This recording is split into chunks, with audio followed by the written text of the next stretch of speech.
नमस्कार, मी हेमंत चौधरी. आज परत आपल्यासाठी एक नवीन व्हिडिओ घेऊन आलोय. त्यात आपण समजून घेणार आहोत की बिझनेस मॉडेल कोणते कोणते असतात.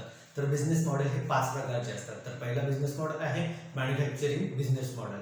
मॅन्युफॅक्चरिंग बिझनेस मॉडेलमध्ये काय जे काही आपण फिजिकल प्रोडक्ट बघतो त्याला आपण मॅन्युफॅक्चरिंग बिझनेस मॉडेल असं म्हणू शकतो.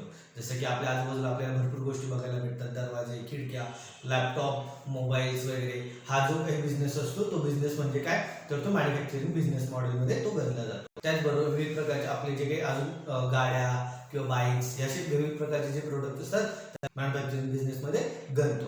जर आपल्याला मॅन्युफॅक्चरिंग बिझनेस स्टार्ट करायचा असेल तर त्यात आपल्याला भरपूर सारी इन्व्हेस्टमेंट ही करावी लागते. कारण आपण जर एखादा फिजिकल प्रोडक्ट बनवत असणार तर त्याला लागणारा जो काही रॉ मटेरियल आहे तो भरपूर महाग भेटेल. त्याचबरोबर आपल्याला एखादी इंडस्ट्री ही उभी करावी लागेल. त्यामुळे त्याला येणारा जो काही खर्च आहे तो खूप जास्त असेल. म्हणून मॅन्युफॅक्चरिंग बिझनेस करायचा की नाही हे तुम्ही समजून घ्या.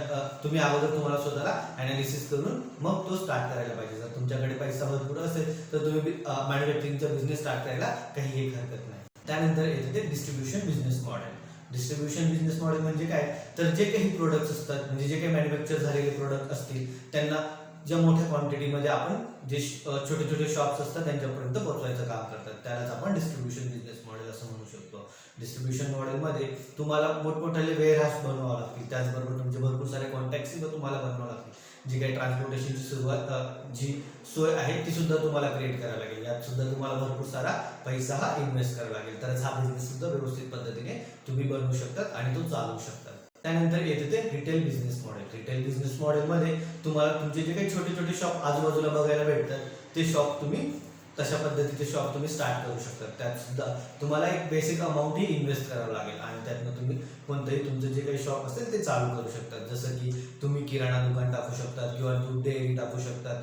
अशा प्रकारचे ज्या काही छोट्या छोट्या शॉप्स असतील ते तुम्ही टाकू शकता. त्या ठिकाणी मोठमोठ्या कंपन्यांकडनं किंवा मोठमोठ्या जे काही ब्रँड्स असतील त्यांचे प्रोडक्ट घेऊन तुम्ही ते विकू शकता. रिटेल बिझनेस मॉडेलमध्ये तुम्हाला एक बेसिक इन्व्हेस्टमेंट म्हणजे कमीत कमी 1 ते 5 लाख रुपये इन्व्हेस्टमेंट करावी लागेल आणि त्यातनं तुम्हाला तो बिझनेस हा वाढवावा लागेल.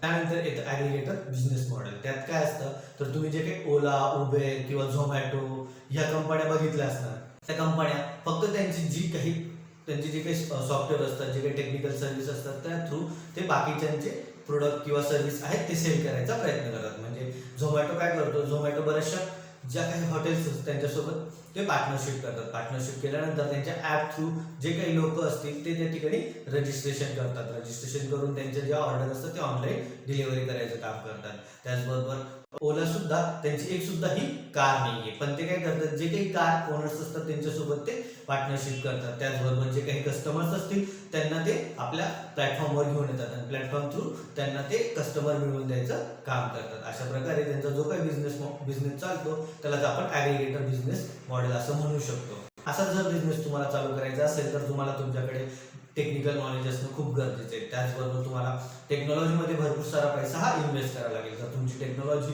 किंवा जे तुमचं काही प्लॅटफॉर्म असेल ते जर प्रॉपर वर्क करत असेल आणि व्यवस्थित पद्धतीने जर सर्व्हिस प्रोव्हाइड करत असेल तर अशा प्रकारे बिझनेस तुम्ही स्टार्ट करू शकता. यातनं सुद्धा भरपूर सारा इन्कम हा जनरेट करू शकता.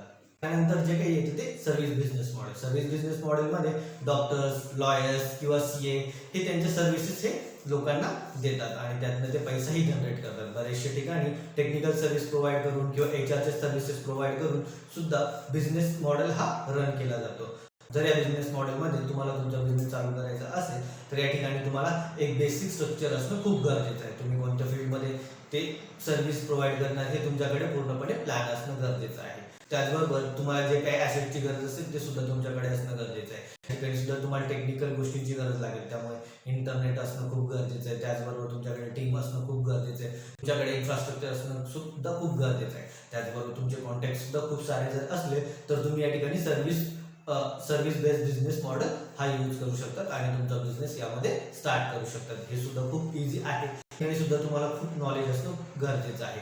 जर तुम्हाला नॉलेज असेल तर तुम्ही इझिली तुमच्या सर्व्हिसेस त्या सेल करू शकता आणि त्यातनं भरपूर सारा इन्कम हा जनरेट करू शकतात. त्याचबरोबर तुम्ही जर या एखाद्या फील्डमध्ये एक्सपर्ट असाल तर तुम्ही त्या फील्डचं नॉलेज सुद्धा लोकांना शेअर करू शकतात आणि त्यातनं सुद्धा तुमचा बिझनेस हा जनरेट करू शकतात.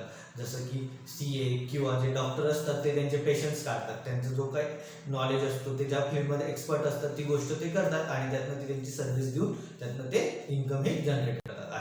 अशा प्रकारे ह्या 5 बिझनेस मॉडेलमधनं तुम्ही भरपूर सारा पैसा जनरेट करू शकतात. पण तुम्हाला जो बिझनेस मॉडेल परफेक्ट बसेल किंवा तुम्हाला ज्यात नॉलेज असेल, तुमच्याकडे जर इन्व्हेस्टमेंट असेल तरच तुम्ही या बिझनेस मॉडेलमध्ये इन्व्हेस्टमेंट करून जो तुम्हाला आवडेल तो बिझनेस हा स्टार्ट करू शकता. जर तुम्हाला आमचा व्हिडिओ आवडला असेल तर त्याला लाईक करा, शेअर करा आणि सबस्क्राईब करा. धन्यवाद.